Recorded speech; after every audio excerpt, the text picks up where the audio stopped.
अब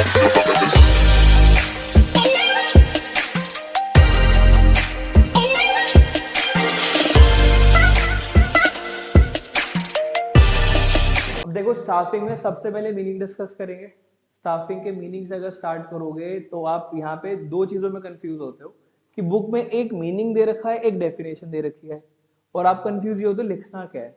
आप दोनों को अंडरस्टैंड करो क्योंकि केस स्टडीज में आपको दोनों हेल्प कर जाएंगे।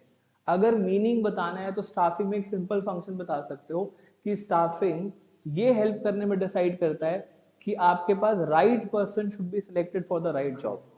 तो जब भी आप बात करते हो स्टाफिंग की तो we start from here only कि staffing is a process which help in deciding the right person for the right job. अब कैसे पता चलेगा कि राइट पर्सन कौन है? क्या सही कैरेक्टर देखेंगे उसका? नहीं। राइट पर्सन का मतलब होता है a person with right qualification. A person with right qualification यानी कि जिस नेचर ऑफ जॉब के लिए, जिस वैकेंसी के लिए आप इंसान ढूंढ रहे हो, वो उसकी प्रॉपर जितनी भी एलिजिबिलिटी क्राइटेरिया उसको मीट करता हो। एग्जाम्पल, हमें एक रिसेप्शनिस्ट चाहिए और हम चाहते हैं कि रिसेप्शनिस्ट थोड़ा हम्बल हो, तो ऑब्वियसली हम आपकी पर्सनालिटी टेस्ट जरूर करेंगे। हम चाहते हैं कि उसके पास कम्युनिकेशन स्किल्स अच्छे हो, तो हम क्या चेक करेंगे? कम्युनिकेशन स्किल्स चेक कर लेंगे उसके। सिमिलरली अगर हमारी प्रेफरेंस है दैट वी वांट मेल और we have a preference that we want female, तो उसके accordingly we will go by. लेकिन यहाँ पे एक सिंपल सिचुएशन ये है कि राइट पर्सन राइट जॉब पे होने का फायदा क्या है? It will add to the efficiency. अगर आप किसी ऐसे पर्सन को कोई ऐसी जॉब दे दो जिसको वो सूट नहीं करता या मैच नहीं करता, तो हो सकता है वो जस्टिस नहीं परफॉर्म कर पाए। एग्जाम्पल, हमारी इंडिया में इतनी ज्यादा अनएम्प्लॉयमेंट है कि कभी कभी ऐसा होता है कि अकाउंटेंट भी क्लरिकल जॉब के लिए रेडी हो जाता है। कई बार ऐसा होता है कि गवर्नमेंट जॉब्स में आप देखोगे चार्टर्ड अकाउंटेंट है लड़का, फिर भी क्लरिकल जॉब के लिए अप्लाई कर देता है और कहता है कि I am ready for the post. ये सही नहीं है वैसे तो। भाई जब आप एक प्रॉपर एक सीनियर अकाउंटेंट की पोस्ट हायर कर सकते हो तो उसके लिए एलिजिबिलिटी हो तो उसके लिए जाओ, बट नहीं, क्योंकि अनएम्प्लॉयमेंट है तो वहां भी चले जाता है, तो ठीक है। लेकिन आप ये तो कम से कम नहीं करोगे ना कि एक मार्केटिंग वाले डिपार्ट की जो क्राइटेरिया फुलफिल कर सकता है उस मार्केटिंग वाले पर्सन को आप काम उठा के रख दो, किसी परचेज डिपार्टमेंट में भेज दो, उसको फाइनेंस डिपार्टमेंट में लगा दो। तो आपको ये देखना चाहिए कि सामने वाले की जो क्वालिफिकेशन है, जो एक्सपीरियंस है, वो कैसा है, और उसके अकॉर्डिंगली मैचिंग पोस्ट उसको हायर करना चाहिए ताकि आप उससे सबसे एफिशिएंट वर्किंग ले सको, उसकी प्रोडक्टिविटी हायर हो। ठीक है, तो ये तो हो गया इसका सिंपल टास्क। लेकिन जब हम बात करते हैं डेफिनेशन की तो फिर भी प्रॉपरली डिफाइन इट। तो डिफाइन क्या करते हैं? That staffing is a managerial function of filling the vacant job positions and keeping it filled. अब यहाँ पे मैंने दो लाइंस यूज करी हैं। एक, फिलिंग द जॉब पोजीशंस, इसका मतलब हो गया कि अगर आपके पास कोई वैकेंसी आती है तो उस वैकेंसी को आपको क्या करना है? फुलफिल करना है या फुल कर देना। लेकिन आप उस वैकेंसी को फिल करने के बाद भी ये मेक श्योर करोगे कि वो पोस्ट हमेशा फिल रहेगी, यानी कि अगर कल को वो प्रमोट होता है किसी और पोस्ट पे तो नेक्स्ट पर्सन कौन संभालेगा? कल को वो रिटायर हो जाता है तो कौन संभालेगा?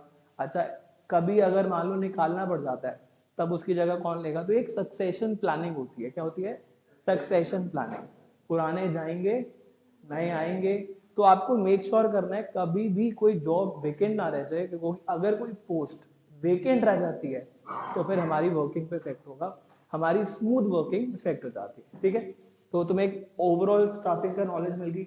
लेकिन स्टाफिंग में बहुत सारे स्टेप्स हैं, यानी कि स्टाफिंग मैनेजर को सिर्फ लोगों को हायर नहीं करना है, उससे रिलेटेड बहुत सारी चीजों को हैंडल करना पड़ता है। ठीक है, तो हम स्टार्ट ही ऐसे करते हैं, इसके प्रोसेस से शुरू करेंगे। मीनिंग मैंने डिस्कस कर दिया, डेफिनेशन बता दी, but now we are starting off with the process. तो स्टेप नंबर 1 क्या लिखेंगे? You need to estimate. यहाँ पे आ गया एस्टिमेटिंग मैन पावर रिक्वायरमेंट। अब जरा ध्यान से देखो, आपने एस्टिमेट करना है, बट एस्टिमेट करने के वाले हो मैन पावर रिक्वायरमेंट, यानी कि आपको ये चेक करना है कितने लोगों की जरूरत है। इसके लिए again you have to go for 2 steps. आपको स्टेप चाहिए। पहला, आपके पास फर्स्ट टूल आता है वर्क लोड एनालिसिस, और सेकंड आता है वर्क फोर्स एनालिसिस। अब इन दोनों में क्या फर्क है? तो आप ऐसे देख सकते हो, वर्क लोड एनालिसिस ये एस्टिमेट करती है कितने लोगों की नीड है to perform the job. Example, मेरे पास 1 लाख यूनिट्स की प्रोडक्शन कैपेसिटी है, तो 1 लाख यूनिट्स प्रोड्यूस करने के लिए मुझे कितने लड़कों की जरूरत पड़ेगी? तो मैं कहता हूँ जी मुझे चाहिए 10। तो ये मेरे पास क्या आ गई, दिस इज द नीड, कि मुझे 10 लोग चाहिए अपना काम पूरा करने के लिए। तो वर्क फोर्स में मैं क्या चेक करूंगा कि सर कितने लोग अवेलेबल है उसी सेम टाइप के, जैसे मेरे को चाहिए थे मशीन ऑपरेटर 10, तो मैं चेक करूंगा कितने मशीन ऑपरेटर अवेलेबल है, तो मुझे पता चला 8। इसका मतलब कितने की वैकेंसी आ गई, 2 की, क्योंकि I am short of 2 labour. अच्छा सर अगर 10 होते तो ऑप्टिमली स्टाफ्ड है, कोई जरूरत नहीं कुछ भी करने की, आप छोड़ सकते हो। बट व्हाट इफ 12 हो गए? तो हो सकता है एक डिपार्टमेंट में ओवर स्टाफिंग हो रखी है, किसी दूसरे डिपार्टमेंट में क्या हो, अंडर स्टाफ, तो आप ट्रांसफर कर सकते हो, उसको बोलते हैं बैलेंस ऑफ वर्कफोर्स, वो भी कर सकते थे। तो आप टाइम टू टाइम हमेशा मैन पावर रिक्वायरमेंट को एस्टिमेट कर लिया करो। कई कंपनीज में वर्कलोड इसलिए हैंडल नहीं होता बिकॉज जितने लोगों की जरूरत है उससे कम स्टाफ के साथ वो काम कर लेते हैं, तो काम पूरा ही नहीं होता। फिर एग्जिस्टिंग वर्कर्स पे क्या आएगा, प्रेशर, आप काम नहीं कर रहे, टारगेट पूरा नहीं हो रहा। अरे पहले रिक्वायर्ड नंबर ऑफ स्टाफ तो पूरा कर लो, अंडर स्टाफ से कैसे काम करोगे? ठीक है, तो वर्कलोड एनालिसिस, वर्कफोर्स एनालिसिस दोनों मिलकर क्या बन गई, estimation of man power requirement. Next step number 2, तो यहाँ पे हम लेंगे रिक्रूटमेंट। सीधा सिलेक्शन नहीं लेते बेटा, पहले रिक्रूटमेंट करनी लगती है। ठीक है, अच्छा अब रिक्रूटमेंट का मतलब, अब इसको 2 पार्ट से बांट दो। पहला, आप हमेशा बोला करो सर्चिंग ऑफ कैंडिडेट्स, जो भी आपको डिजायर्ड कैटेगरी ऑफ एम्प्लॉइज चाहिए उसके लिए आपको क्या चाहिए, कैंडिडेट्स। जब तक लोग कंपनी में अप्लाई नहीं करेंगे तब तक आप जॉब कैसे किसी को दे दोगे? ऐसा तो होगा नहीं कि सड़क पर चढ़ते हुए किसी को भी बोलोगे ओ सुन मैं तेरे को नौकरी देता हूँ, वो बोलेगा अप्लाई किसने किया है? भाई पहले सामने वाले को जरूरत है, वो अप्लाई करेगा, उसको कंपनी पसंद आ रही है, उसको जॉब प्रोफाइल अच्छी लग रही है, तो वो बोलेगा I want to do this job. तो आप कुछ तो ऐसा करोगे ना कि सामने वाला अप्लाई करे, तो उसके लिए हम क्या कहते हैं,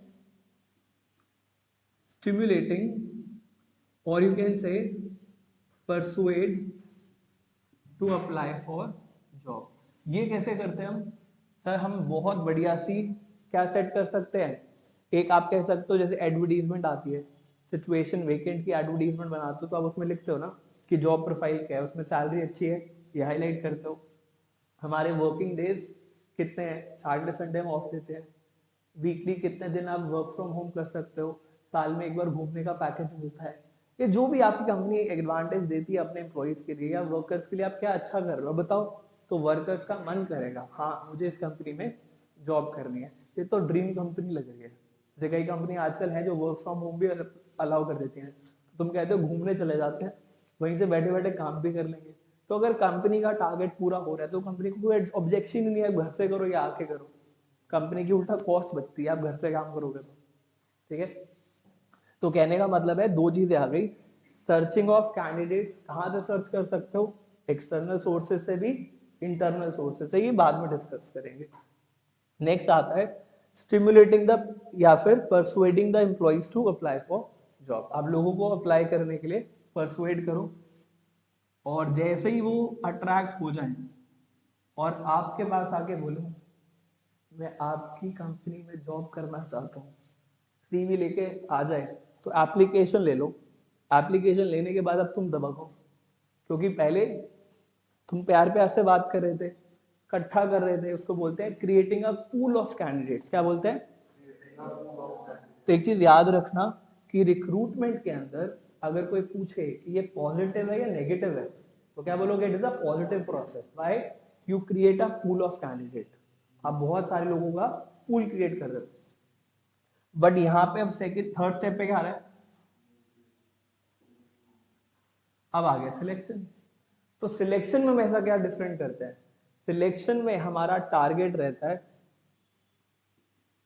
to find the best out of pool of candidates. बहुत सारे कैंडिडेट्स का जो पूल था ना, out of that pool you need to find out the best candidate, कि वो कौन है जो हमारी कंपनी में हमारी पोस्ट संभालने के लायक है, जो हमें लगता है कि this will perform the work at its best, तो हम उसको हायर कर लेंगे। लेकिन कैसे ढूंढोगे?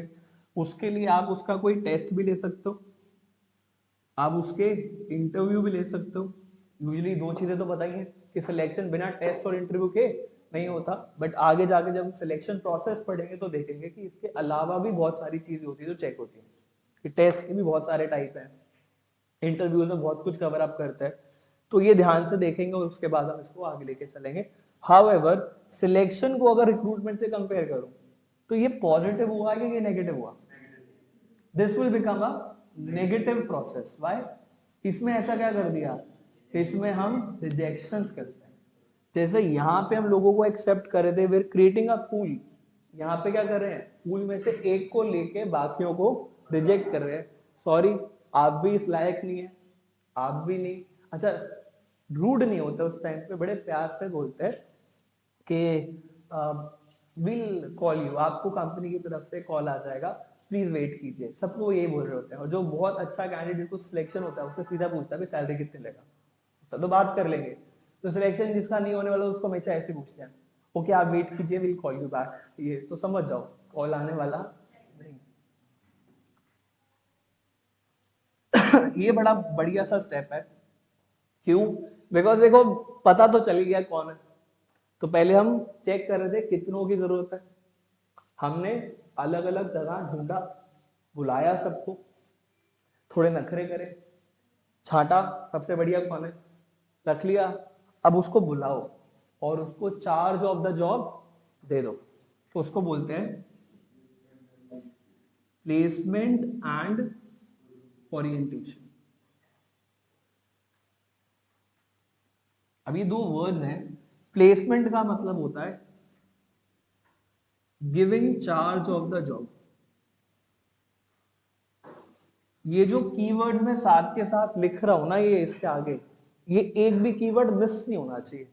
आप ये मान के चलो कि प्रोसेस तो सब पढ़ लेते हैं, माइंड में बैठ गया, बट खाली हेडिंग से काम नहीं चलेगा। No doubt heading carries marks, सबसे ज्यादा वेटेज हेडिंग की है, परफेक्ट होना चाहिए, सीक्वेंस में होना चाहिए, लेकिन उसके साथ जब उसका मीनिंग डिफाइन करोगे तो ये कीवर्ड्स एक भी स्किप मत करना।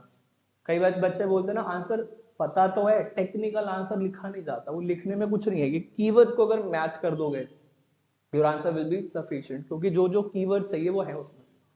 तो इसमें क्या है, giving the charge of the job. अब चार्ज ऑफ द जॉब का आप एग्जांपल ऐसे ले सकते हो, जैसे कभी किसी घर में शादी होती है, नई दुल्हन आती है, तो वो भी तो स्टाफिंग ही है ना, बच्चे बड़े खुश हुए हैं।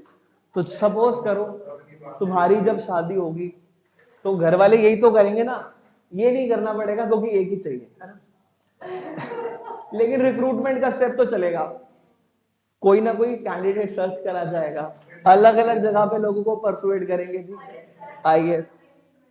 अच्छा फिर 5-7 अच्छे अच्छे रिश्ते भी मान लो तुम्हारे आ गए, तो तुमने क्या कर लेना है, जो बेस्ट लगे उसको चूज कर लिया, तो अब आपका सिलेक्शन तो हो गया।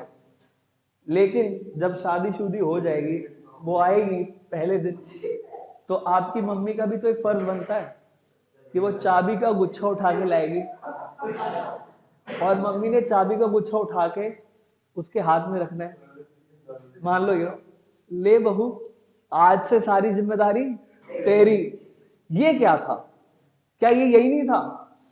सर ये चार्ज ऑफ द जॉब तो दे दिया, अब मैं टेंशन फ्री, अब संभालो अपना घर। हाँ वो पता चले चाबी खाली किचन की दी है, तिजोरी की अपने पास रखी हुई है, तो हो सकता है, बट फिर भी दे तो देते हैं।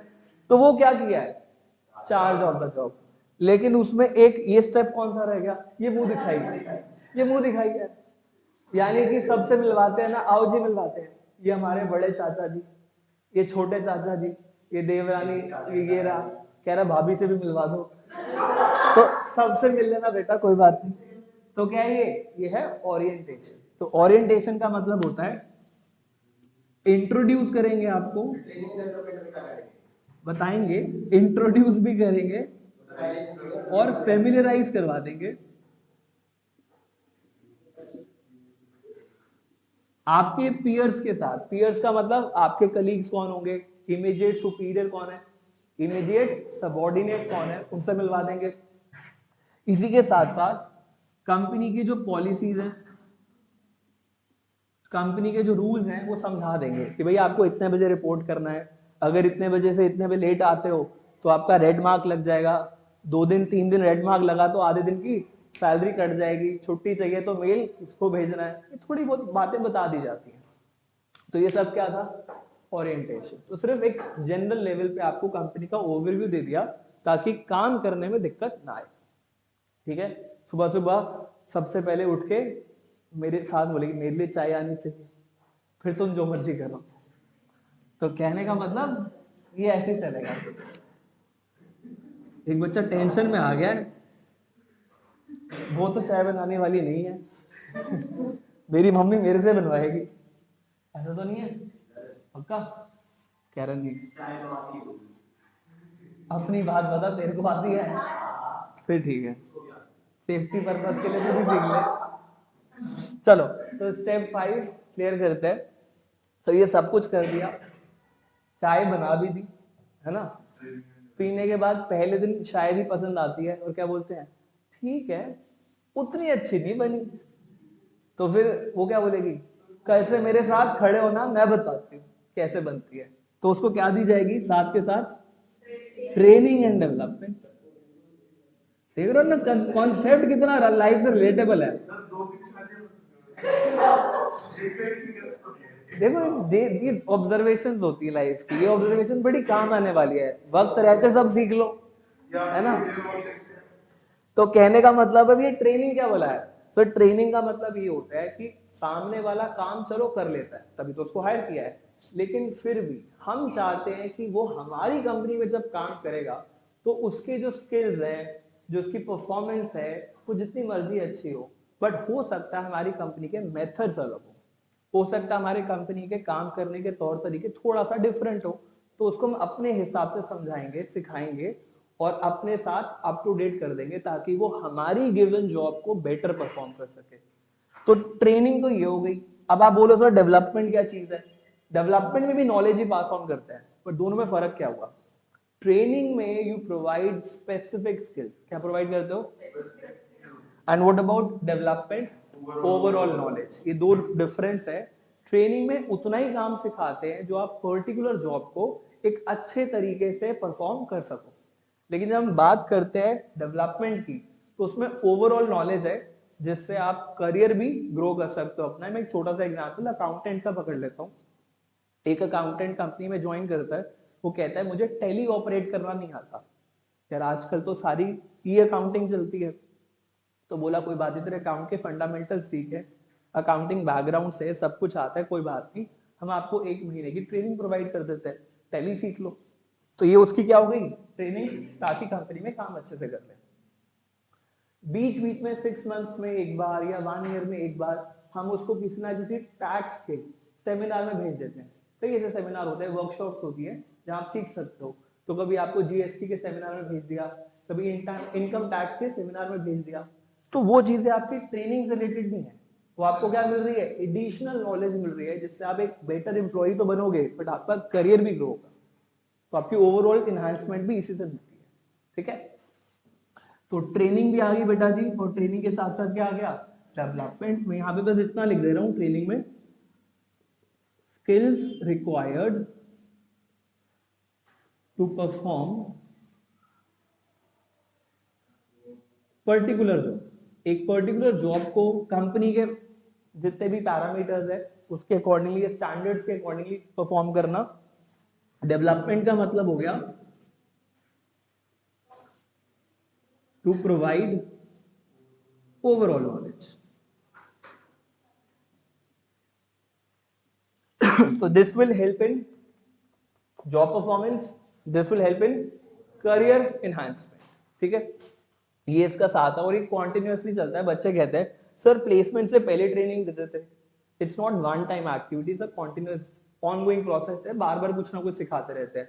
जब भी टेक्नोलॉजी बदलेगी, मशीनरी नहीं लाओगे, हो सकता है ट्रेनिंग देने पड़ जाए, तो ये बाद में आता है। ठीक है, अब ये 5 स्टेप पे ऑलमोस्ट क्रॉसिंग डन है। अगर एक कंपनी के अंदर आप ये मान के चलो we have a big department और बहुत बड़ी ऑर्गेनाइजेशन है, तो वहां पे ना मल्टीपल डिपार्टमेंट्स होता है, तो वहां पे एक अलग से डिपार्टमेंट होता है जिसका नाम होता है एचआर डिपार्टमेंट। तो जो बाकी के काम होते हैं वो एचआर संभाल लेता है, क्योंकि एक स्पेशलाइज पर्सन है जो एम्प्लॉइज के साथ बाकी चीजें डिस्कस करेगा। बट एक छोटी ऑर्गेनाइजेशन अफोर्ड नहीं कर सकती है। हो सकता है प्रोडक्शन मैनेजर है, मार्केटिंग या सेल्स मैनेजर है, फाइनेंस के लिए भी कोई है, बट एचआर अफोर्ड नहीं कर सकता, तो डिपार्टमेंट नहीं बना रखा, छोटी ऑर्गेनाइजेशन है, तो वो क्या करेंगे, वो अपने जितने भी प्रोडक्शन, फाइनेंस और आपके मार्केटिंग के मैनेजर्स हैं उन्हीं को बोलेंगे आप अपने अपने डिपार्टमेंट की स्टाफिंग खुद करो। तो अपने एम्प्लॉइज से डील भी कौन करेगा, वही मैनेजर्स खुद करेंगे। तो उनको ये 5 परफॉर्म करने ही करने हैं, इन 5 के साथ 3 फंक्शन और परफॉर्म करने हैं। तो छोटी ऑर्गेनाइजेशन में काम बढ़ जाता है कम हो जाता है, बढ़ जाता है, क्योंकि वहां पे एक स्पेशलाइज्ड डिपार्टमेंट नहीं है, तो आप ही को सब संभालना पड़ेगा। तो इन 5 के अलावा 3 स्टेप और ऐड हो जाएंगे। ठीक है, तो फटाफट से ये 5 पहले नोट डाउन कर लो ताकि ये कीवर्ड्स आपको मिल जाए, फिर मैं नेक्स्ट 3 बताता हूँ। ठीक है, फटाफट से करो नोट।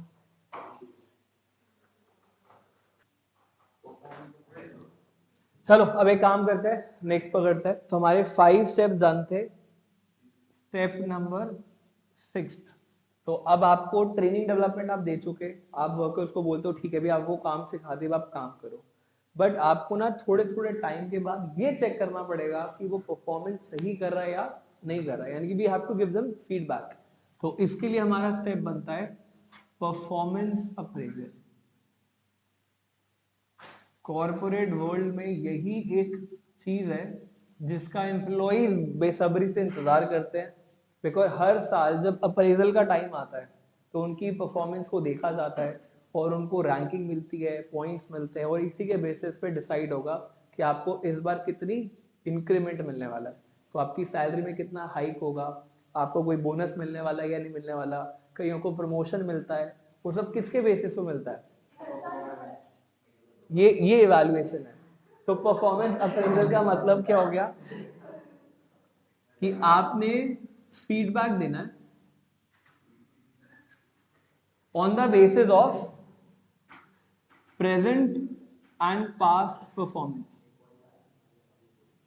तो आप बड़े आराम से चेक करो कि जो आपके वर्कर्स हैं, आपके एम्प्लॉइज हैं, वो काम कैसा कर रहे हैं, उनकी प्रेजेंट और पास्ट परफॉर्मेंस को देखते हुए गिव देम फीडबैक। अच्छा काम कर रहे हैं तो वेल डन, अच्छा रिवॉर्ड मिलेगा उनको इसके बेसिस पे। तो ये वैल्यूएशन का आप कह सकते हो बेस है। इसका मतलब कुछ रिवॉर्ड देना नहीं होता, रिवॉर्ड इसके बेसिस पे दिया जाता है। तो अप्रेजल में सिर्फ क्या करते हैं, इवैल्यूएट करते हैं उसकी परफॉर्मेंस को। ठीक है, तो आप लिख भी सकते हो इवैल्यूएट भी कर लेंगे एंड फीडबैक भी दे देंगे उसकी प्रेजेंट और पास्ट परफॉर्मेंस। बट अगर कोई गड़बड़ कर रहा होगा तो हो सकता है आप उसको बोल भी दो कि भाई अगर ऐसा चलेगा तो टारगेट्स कंप्लीट नहीं हो रहे हैं आपके इतना टाइम से, हम आपको नोटिस भी सर्व कर सकते हैं छोड़ने के लिए। बिल्कुल।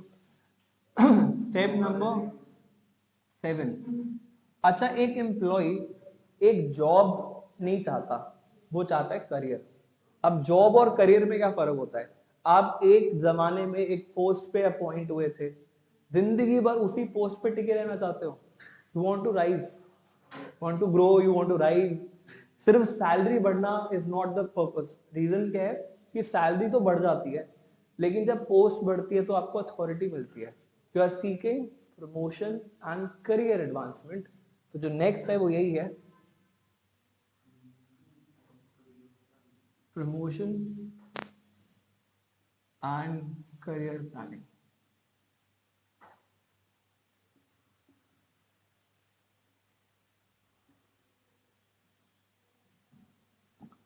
ठीक है जी, ये समझ में आ गया। तो प्रमोशन एंड करियर प्लानिंग जो है वो क्या करोगे, इसमें आपने ओवरऑल भाई सक्सेशन स्मूथ प्लानिंग देखनी है कि आप कब किस एम्प्लॉय को इस परफॉर्मेंस के बेसिस पे अपग्रेड करने वाले हो, किसको आप नए डिपार्टमेंट में भेज सकते हो, किसको उसी डिपार्टमेंट में हायर पोस्ट दे सकते हो, ये आपको सोचना पड़ेगा। मैं ये नहीं कह रहा कि आप सबको एक ही साल में इकट्ठे प्रमोशन दे दोगे, it's not possible, but at least एक एनवायरमेंट, एक सिस्टम तो प्लान करोगे कि जब जिसकी प्रमोशन बनती है, ड्यू हो गई है, तब तो उसको मिलनी चाहिए। तो ये आपको डील करना पड़ेगा अगर किसी एम्प्लॉय को ये फील हो गया कि सर हमारी कंपनी हमारे प्रमोशन या करियर के बारे में नहीं देखती, मुझे अपना करियर स्टैग्नेंट दिखाई देता है, तो मैं उस कंपनी में ज्यादा दिन टिकूंगा नहीं, मैं I just look for the another job. मैं इधर उधर ट्राई करना शुरू करूंगा, मुझे बेटर कहीं और काम मिल जाए, एक्सपीरियंस तो आ ही चुका है, let's go to some other job. इसलिए आप अगर अपना टैलेंटेड स्टाफ रिटेन रखना चाहते हो तो you have to address the career advancement planning also. ठीक है, लास्ट इंपॉर्टेंट स्टेप यहां पे हम क्या करेंगे, डेवलप कॉम्पेंसेशन प्लानिंग या कॉम्पेंसेशन प्लान बोल सकते हो। इसका मतलब क्या है, कॉम्पेंसेशन का मतलब होता है जो भी डायरेक्ट या इनडायरेक्ट आप पे करते हो अपने वर्कर्स को। आपके एम्प्लॉइज आपके लिए काम करते हैं, आप सैलरी देते हो, कुछ को वेजेस देते हो, जो काम अच्छा करता है उसको बोनस मिलता है, कई लोगों को इंसेंटिव्स मिलते हैं, कमीशन मिलती है, ये सारे रिवॉर्ड्स किसमें आते हैं, कॉम्पेंसेशन। तो आप प्लान क्या बनाओगे, आपको ये सोचना पड़ेगा कि आप टाइम बेस्ड देना चाहते हो या फिर आप परफॉर्मेंस बेस्ड देना चाहते हो।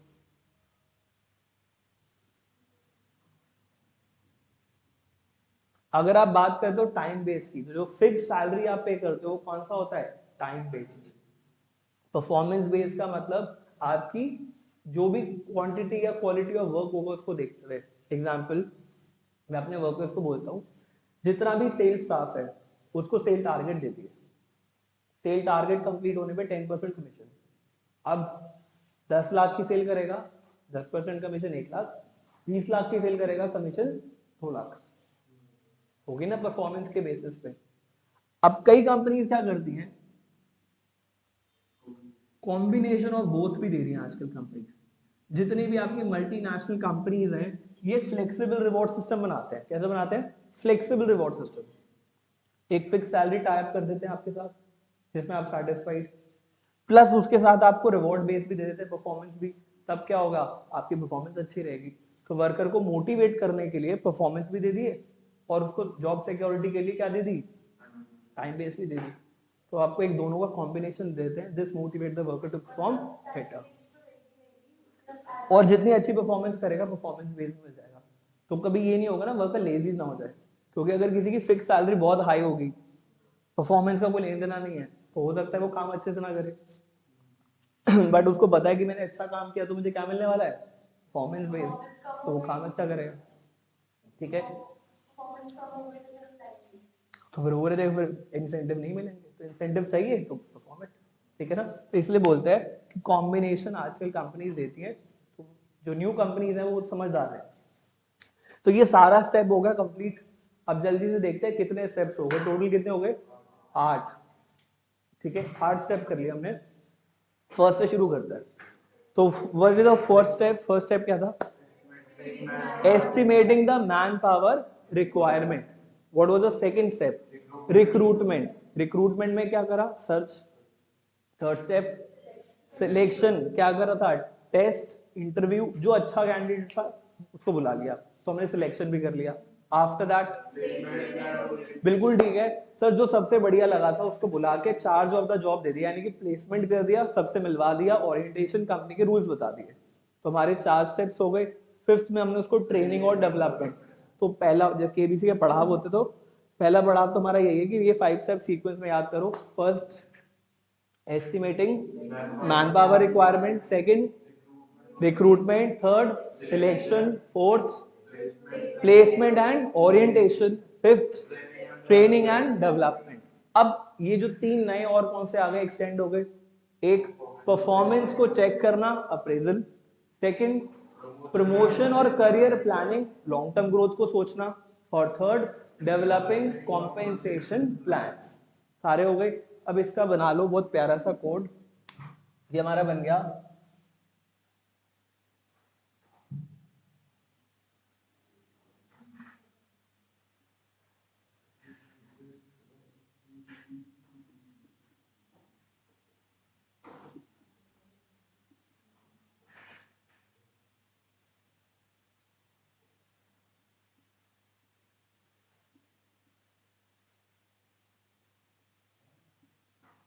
तो ये हम कोड याद रखें।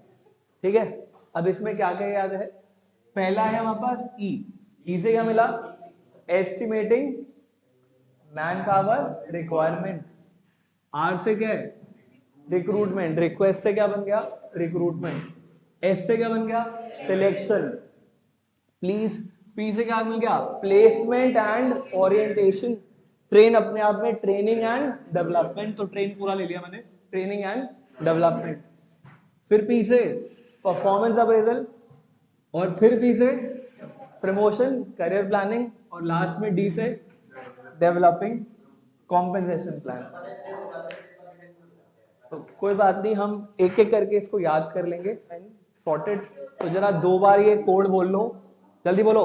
एक रिक्वेस्ट सर, एक रिक्वेस्ट सर, प्लीज ट्रेन प्यारा प्यारा डांस। फेयरवेल आ रहा है तो डांस सीख लो, ठीक है। तो ये तुम्हारा क्या हो गया?